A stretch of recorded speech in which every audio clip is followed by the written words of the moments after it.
So, good morning mga paps. Black Panther Motovlog is here. So, our vlog for today is yun, bumiyahe tayo ng Mubit. So, ngayon nakakabidyo sa nakaraan, diba nung bumiyahe ako sa Mubit, nakaraan pa yun. Last upload ko nung bumiyahe ako sa Mubit, nasa dito siya. So ngayon, nakakabit na siya ngayon sa helmet natin. So naka-Evo tayo ngayong araw. So hashtag Evo Philippines, baka naman. So meron na tayo kaninang na-drop is si mother and then yung unang pasahero natin. So sana rami tayo ngayong araw. And then may third na ano tayo, pasahero. Ayan. So samahan niyo ako mga paps. Pick upin na natin itong pasahero natin. Medyo nag-aalangan ako sa panahon ngayon kasi may araw doon, dito wala. Sana naman di bumuhos biglaan yan, no? So nabalitaan niyo na ba mga paps yung yung ulihin na daw yung mga motorsiklong pumapasok sa motor lane sa bicycle lane, no? Parang hirap naman ng ganun. Hindi na nga tayo binigyan ng priority sa motor lane, di pa tayo pasisingitin sa bike lane. Kahit saglit lang ba, yung tipong o-overtake ka lang. Tuloy yung yung tawag dito, yung parang yung parang trauma na matatakot kang dumaan ng bike lane dahil bigla kang hulihin, no? Di ko alam kung late ba yung upload na yun o bago lang yun. Kasi hindi ako masyado nanonood ng balita eh. Yan, tignan mo ngayon, no? Dami sumisiksik sa bike lane. Diba? Yun! Umaraw din siya. Maraming salamat. Di na ako mag-aalangan. Yan, no? Kahit mga parang ganito lang ba kapag ma-traffic, no? Kasi sabi ng napanood ko sa balita, medyo mahapdi yung yung violation. Excuse me. Sana naririnig niyo ako, no? Kasi di ko pa siya masyado naayos bago ako umalis sa bahay. Kasi minsan diba tinatanggal ko to sa minsan nilagay ko sa video, minsan sa external mic, no? Pero naayos ko rin naman yung settings niya. Tingin ko naman ayos to. Yan. So for personal info ng ating customer, hindi natin siya kukuhaan, no? Kasi personal info niya yun, baka mamaya, diba? So balitaan ko kayo mga paps pagtapos na natin siyang i-drop. So malapit lang naman yung drop off niya. May bandang Quiapo lang ata ito, o wala pang Quiapo, baka sa Espanya lang to. So balikan ko kayo mga paps maya maya pag na-drop na natin siya. So sana makarami tayong araw. So peace out. Meanwhile, So yun nga mga paps, no? Meron na tayong third booking. So naka-auto-accept kasi tayo kaya dire-diretso yung booking natin. So shoutout dun kay Paps na nakausap natin kanina na huminto dun sa stoplight. So na siya, kahapon bumiyahe siya ng tanghali, hanggang ngayon hindi pa siya umuwi. Grabe, no? Buti hindi yun, pagod yun pag uwi. Pagka ganun mga paps, huwag nyo sagarin yung sarili nyo. Pag hindi kayang pag di talaga abot ng kota nyo, huwag nyo sagarin. Kasi kapalit nyan yung katawan ninyo, babagsak yan. Oo nga, kikita kayo ng ganong kalaki, pero ang kapalit nyan yung nyo, yung health nyo. Kaya advice ko lang mga paps, ano, ah, huwag niyo abusuhin yung katawan niyo, lalo na hindi tayo bumabata, patanda tayo, no? So papunta na tayo sa third booking. Shoutout sa'yo paps, ingat lagi. Yun lang mga paps, ingat sa'yo paps. ah so buti na kasagap tayo ng konting balita kay paps. Medyo traffic to sa Makati ngayon. Awit sana ano, hindi katulad naman sa Espanya. Putik, grabe yung traffic, bumper to bumper. Hindi kasi marunong magbigayan yung mga driver ngayon. Ay, katulad dito. Kalak bukas. May mga nakaipit din palang ano, sidecar sa gilid-gilid. Uy, may Zumba. Oh. Woo! May Zumba. Susumba sila pag morning.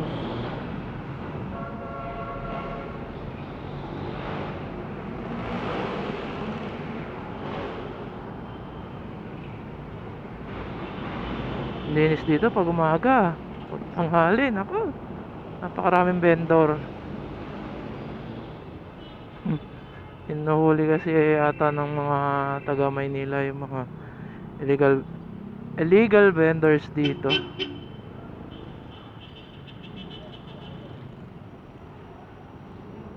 Yan, bumabisina yun. Ano man nata kung tinamaan sa kanya. Bip bip bip bip bip bip bip bip.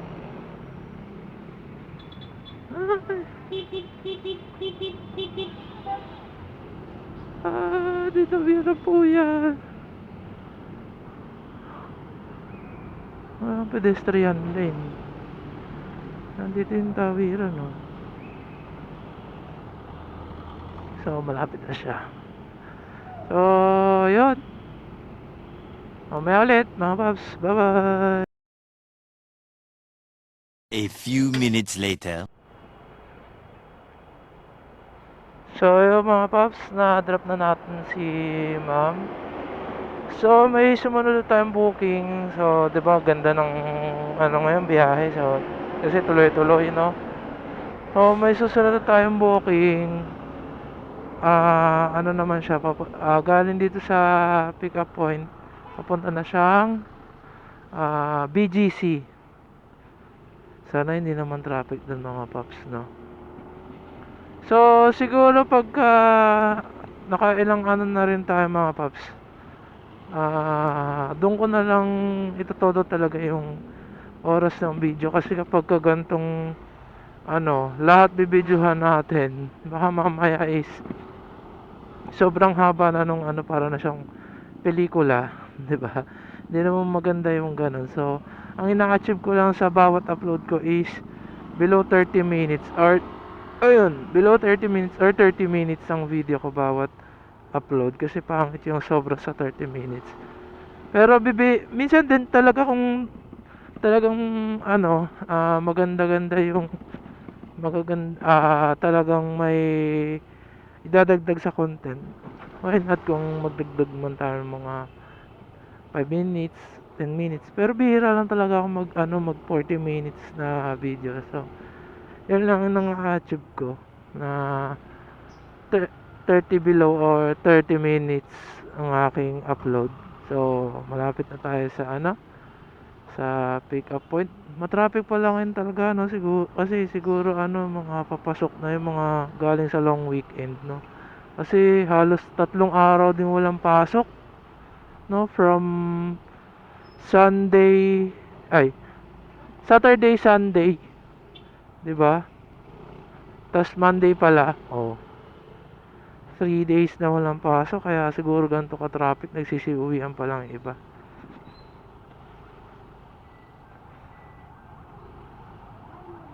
Ayan, oh, grabe yung traffic, oh. Ayan. Sana naman sa BGC walang traffic, no?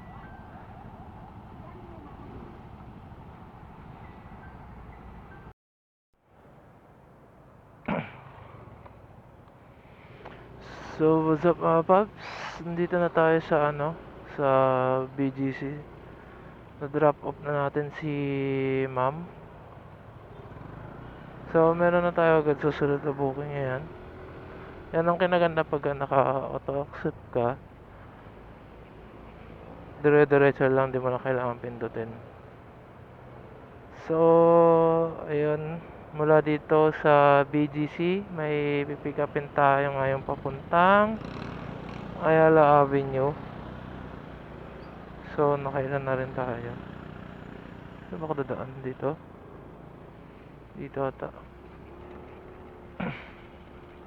Dito ngayon. Pagka pupunta kayo dito mga paps sa BGC, sa mga hindi pa nakakaalam, ano to, parang private na city. Kaya ingat-ingat kayo sa mga dito.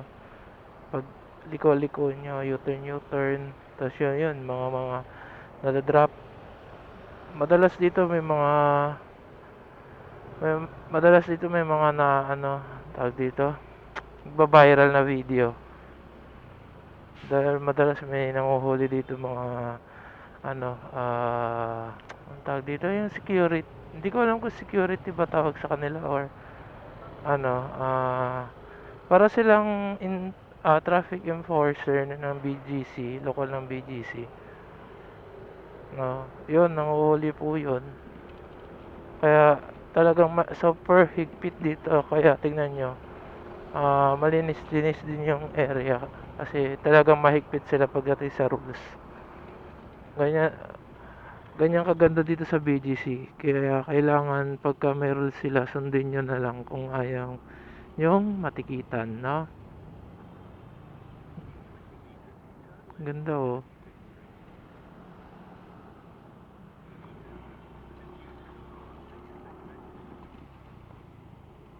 Ang ganda ng lugar nila oh. Yan, minsan may nanguhuli din dito, mga security. So, mamaya na lang ulit mga paps. Putol-putol talaga tong video natin kasi syempre yung privacy ng customer natin kailangan pa rin, 'di ba? Sinusunod pa rin natin. So, peace out muna mga paps. Bye-bye.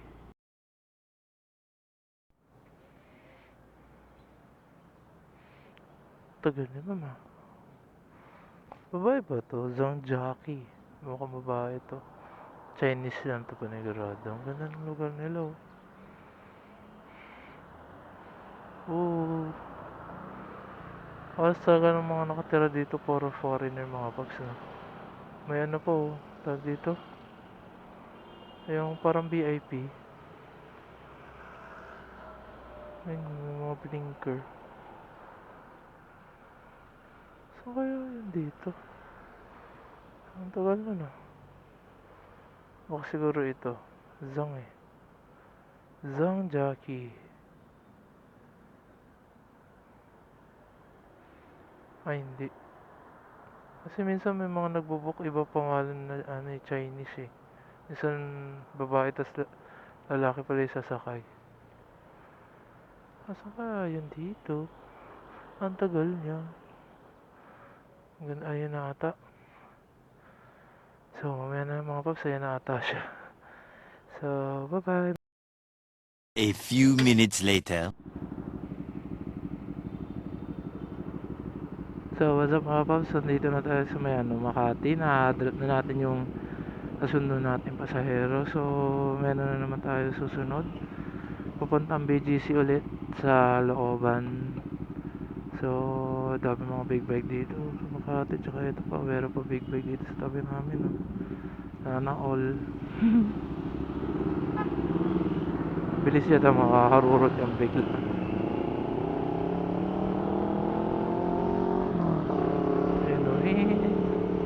NK400 sana oil.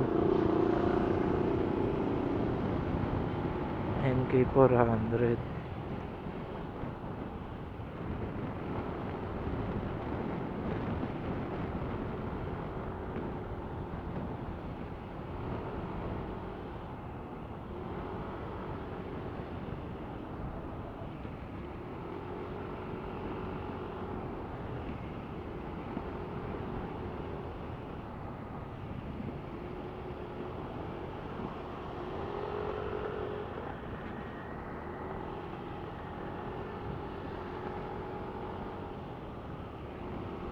Nandiyan sa may ano, sa may terminal ng bus.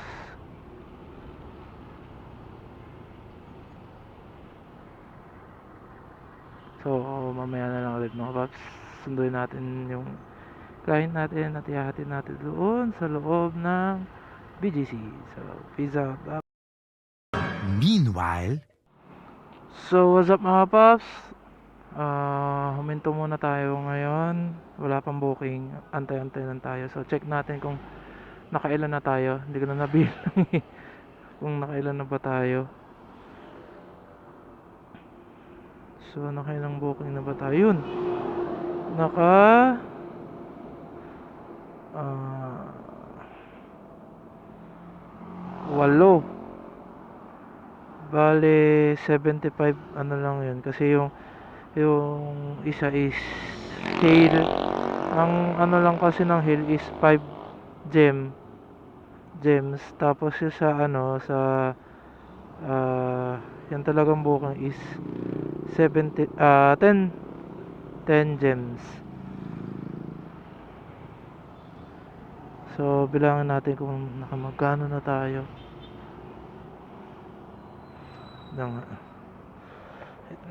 Dito ako sa gitna. Ako side view kasi ako eh. Ayan, nandito tayo banda sa may BGC. So, lagi natin hinihintuan. So, bilang tayo kung nakamagkano na tayo. So, itong mga fare na to, ano to, hindi. Ito yung kasama na dito yung kinaltas ni Move It dun sa top up natin. So, hindi pa ito yung total gross, total income natin. May ibabawas pa natin yung top up.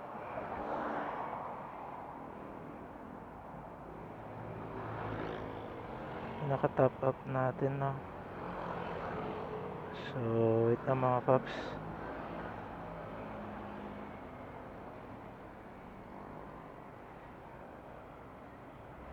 One, two, three, four, five, 6.